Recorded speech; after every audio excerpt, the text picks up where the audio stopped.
Hey everybody, we're speaking with Phillip Youmans, the director of Burning Cane. Congratulations on a beautiful film. I still can't believe that you're 19. I feel like you had a doppelganger in there and, the person jumped into your body, but that's a beautiful thing. Talk to me a little bit about a lot of themes in there, especially the South. Are you from the South? If not, do you have family from the South? Yes, well, I'm from the South, and most of my family is from and still lives in the South. In terms of some of the themes that Burning Cane is talking about, it's about sort of the black and white, really rigid religious convictions that kind of govern the community of color in the rural South. It's also about, toxic masculinity, how manhood is defined, and how kind of the culture within the Southern Black Protestant Church sort of fosters a lot of that. And also it's about the cyclical nature of destructive behavior, how vices are kind of passed down within lineage. So yeah, I think those are really the broader themes that the film is touching on. Anybody, you're not a PK kid, you're a PK kid, you're not a preacher's kid, or anybody in your family is a preacher? No one in my family has been preaching, but we've been, most of my family are, I consider, God-fearing people who attend church, faithfully, traditionally, Oh yeah, I know what you're talking about. I have family from that area, from Louisiana, and the first, if you've been to the Delta, as they say, Louisiana, Mississippi, the way you shot it, especially when they're outside and driving, it's like you could feel, I could feel the humidity and that whole thing, and I thought, oh my God, you really captured it. If you've been down there, and just in the manner, is that something that you purposefully did, or just by happenstance? Well, I think that's definitely, I'd have to say more by happenstance, because when we were shooting it, it was humid as I don't know what, The summers down where I'm from can be pretty brutal in terms of humidity, but it never really stopped us ever from going outside. But it's something that you never really get used to, even living there for as long as you do, because it can be pretty choking sometimes. The thing that I also thought was very daring from you is to show the scenes between the child and the father and alcohol. That's a real gutsy thing to show, because there was no interjection to save the child. We're all seeing it, and I think the audience, as an audience member, you're waiting for somebody to come and intervene. You're waiting for somebody to catch on. But in the same way, I applaud you, because I think as people of color, sometimes are fearful to showing us as dark. Were you concerned? Because sometimes people are like, we're buying into stereotype. But in this particular case, it was important for the story to not be safe. I think that's an interesting question. I think buying into stereotype. Buying into stereotypes. First, I know that addiction, alcoholism is something that has kind of run through my family. And I know that that's a reality, and for a lot of people that I've known. And do you know what I mean? We're in a time right now where the narrative around black men is so strong. Yeah. Right? And especially with everything that's going on in our country, community versus police, to put a character in the movie, not just him and Wendell, they're both dysfunctional. Yeah. But at the same time, not to be afraid to say, that's us too. We all know people like that in our family. And I don't think it discredits any of... Now look, I look at it as more of a nuanced, multi-dimensional thing, in that, say for example, Wendell's character, a lot of the messaging in his sermons and his preaching is truthful, even though it's kind of layered underneath that sort of doctrine, but he's still a fallible person. He still has moments where he doesn't really meet up to the standards of what he preaches. For Correct. me, that's the biggest thing. It's less about it's more about characterizing their humanity and their fallible moments as opposed to painting an entire picture of my culture as a whole. You know what I mean? Absolutely. This is a fragment, and this is a really, really particular aspect of black culture that I'm speaking on. But in terms of the cyclical nature of the destructive behavior and the vices that I talked about, that's more what I'm trying to touch on more than anything, you know, and about how people's vices don't always define them, but they are vices nonetheless. We also have this thing, though, as people of color, where we know we have these issues in our community, and that's why I think it's so powerful that you're using church, because what is everything that is taught to us? Pray away. Pray on it. Pray away for it. And it's good to pray on it, but alcoholism, you can't just pray on it and it's going to go away. Yeah. Dysfunctionalness, you know, unemployment, how to resolute with your faith. The fact that you're putting a mirror to it and saying, yes, we're sitting in church on Sundays, but we got to do more. Yeah. Do you know what I mean? That type of thing, which is a tough conversation to have in our community. No, it is. It is. Do you know what I mean? Because the church is so deeply Exactly. ingrained in our culture across the board. Yes. Yes, that's a hard conversation to have. It's a hard conversation to have in our culture, period, and it's a hard conversation to have with members of my family. Like, Oh yeah, because it is, especially the members that are going not just to church on Sunday, they're going during the week, they're going to Bible study, they're going to the second service on Sunday, and you may believe in God, but you may not be a church person. Yeah. You may be more spiritual, and now you're having a conversation and you're making a piece of art where you're saying, I respect your faith, but these are some things that we got to start looking at.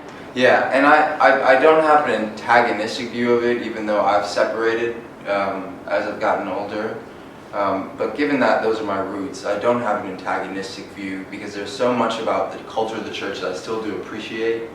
But in terms of what's being preached and what's in the doctrine, I can't personally align myself with that anymore. Though I did grow up with it, I did separate as I got older. It's a conversation. It's an ongoing conversation in the community. Talk to me a little bit about how you got Wendell Pierce, because he's really his voice is such a strong, not just in character, but as he orates. Right? We are mesmerized. You do get that feeling like I'm there with the parishioners. How did you manage to get him, and how did that whole conversation go? Okay, so I was working at a beignet stand called Morning Call in the months leading up to pre-production, and I had casted pretty much every role at that point besides Wendell's character, and we were moving into principal photography. And I met a woman named Lula Elsie who I was waiting on. And I was talking to her about the film, talking to her about where I went to school. She's also a NOCA alum, which is the high school I went to in New Orleans, the New Orleans Center for Creative Arts. I was talking to her about how I was about to shoot my first feature. I was telling her about the story. I was telling her about the pastor and his character. And then she told me that she thought Wendell Pierce would be a great person to play the role. She asked what I thought of Wendell Pierce playing it, and I was like, of course, that would be insane. But it didn't really seem possible at first. And then within moments, she pulls out her phone and starts texting him, and he was like, I have this NOCA student here who's about to make a feature. He wants you to read for a part. And Wendell was like, oh, sounds good. Give him my email. And so I got his email. I sent him the script, and then from that point on, we were just in back and forth about trying to make the dates work, me sending him script revisions, yada, yada, yada. So it was a continual back and forth for a while, because for a minute it felt like some of the dates weren't going to work, But after we had already moved into principal, we still didn't have him confirmed, and at a certain point he had to, in a way, it seemed like the schedules really were not going to work. Mm-hmm. And so, he wished us best of luck and all that kind of stuff. He said he really wanted to do the role, but it literally did not work for his schedule, it seemed. And then I come back maybe a few days later and just like kind of pour my heart out in an email in a way, saying like, this is how much it would mean for you to be in this film. I don't see anyone else in this part but you. I think he leveled with that in a way. and we tried to make the dates work, and we did, and it worked out. Perfect, because he's also from the area. It's not like he doesn't, he understands, he comes from that, you know what I mean? The other thing I liked is, you know, you have these two women.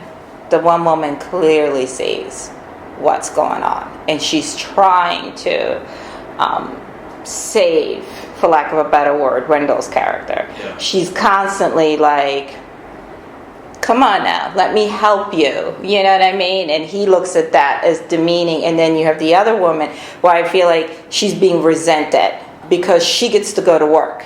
Yeah. She gets to do something, you know, instead of being like, thank God we have someone that's working. Thank God we have income. It's more like, you shouldn't be working.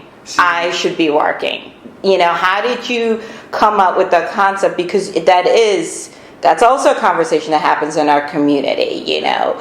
A lot of black women are holding down the household, not because they want to, it just happens to be that way. Yeah, and there's nothing wrong with the woman being the primary breadwinner, you know. And I think the biggest thing about Daniel's and his wife's situation is that his insecurities about his unemployment just speaks to the sort of potency of that toxic masculinity that I'm talking about. Because to believe that you're inferior because you're not the breadwinner is a really antiquated concept, you know, and something that I kind of feel like is fed between the sort of really traditional sort of fundamentalist Protestantism that kind of exists. In terms of Helen and the pastor, I always thought their relationship was really interesting because of the fact that you know that there's history there. Yep. You know that they're friends. You know that they care for each other, even though Helen is still also able to see him in this sort of mayoral pastor position, and in the sanctuary he's the pastor, but outside of that he's Tillman. Yep. You know what I mean? I think she's trying to save that image. She wants him to be that, and she sees that him doing this other stuff takes away from his greatness there. And she's also, but in that they have friends, she's also able to come to terms with his fallible moments in a way and still sort of allow him to be that for her, which, you know, it's an interesting thing. It's almost like I felt like she's protecting him not for her, but for those people in that church. It's not her, because she sees it for what it is. But those folks, they come to church for hope. Yes. And the pastor is supposed to be bigger than that, because everything else in life is crapola. So now if the person you're coming to for hope has issues, where do you go for hope? So I think that's like, when I was looking at it, I'm like, she knows what he is. Yeah. It's more or less for all these other folks that come there, like you said, religiously. And they're coming to hear this word to get through the week. Yeah. Do you know what I mean? So it's definitely, it's a whole thing. Also, talk to me a little bit about your cinematography. Because there are moments it's like it's really dark, right? Where like sometimes when you're looking at it in the audience, you're like, is something wrong? But then you're like, no, he did it on purpose. Is to get us in, is it supposed to feel like when we're in the homes, to feel that closeness? Yes. Okay. Yeah, definitely. I remember I shot, especially when we're when we're with Braylon and, Dominique. Sorry, those are their real names, Daniel and Jeremiah. It's definitely supposed to feel more claustrophobic. I shot on a lot tighter lenses in that case because I wanted it to feel like there was really no room left. And that was also supposed to kind of speak on that isolation, you know, that continual isolation that Daniel was having with Jeremiah. In terms of my cinematography, this is something that has kind of defined what I do. I like to kind of travel within a scene. You know, I just like to be able to move with the action in a way. I just really like an active, kinetic sort of camera often. But it doesn't define my entire style. It's something that I really... No, it's a good thing. Yeah. But yeah, I think in terms of, that's definitely right. What you caught on is definitely true, because I definitely did have an intention of shooting those scenes in Daniel's house. Is very close quarters, very tight, almost claustrophobic. You know? this movie, when I walked out of it, I didn't have an immediate direct, like my first words were like, I'm not quite sure what I saw. And I was like, I gotta sleep on it. And on the train ride home, I started making notes, what stood out to me. And then it's like, I had a conversation with some family members who are from the area. We were just having a general conversation, and I was like, click, click. Is that what you want people to, like, everyone that I've known has seen Burning Cane has been like, you know what? It's invoked an emotion. It's invoked in a conversation. Was that the intent for you? You want us to walk out and not be like, because I think we're in a world where everybody's so reactionary, right? Oh, this movie's great. This movie's not great. This needs to be better. With this, I felt like you're giving us some homework to do. You want us to think. Yeah. You don't want us to be like, have a catchphrase all the way, right away. For sure. I definitely think the film does take some digesting, for sure. Because it's especially even in the story structure, it is so experimental in a way and non-traditional in that way. So it's more about capturing moments and sort of piecing together those moments in terms of like building this entire mosaic of this community. So yeah, no, it's definitely something that I want people to unpack and sit with for a little bit. So that's actually encouraging to hear that it invokes a response and makes you think back and sort of have conversations about some of the commentary in the film.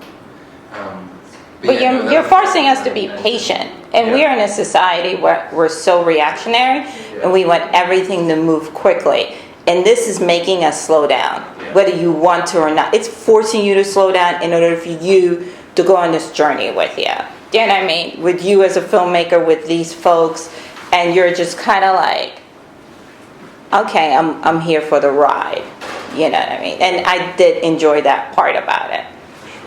We're not, sometimes I think, especially as critics, we see so many movies, and then like 40 minutes in, we sometimes disconnect because we're like, ooh, I know what this is going to be. Well, with this, it was like, oh, I'm not too sure, but I'm here, and I'm willing to go there with you, whatever way this goes. Do you know what I mean?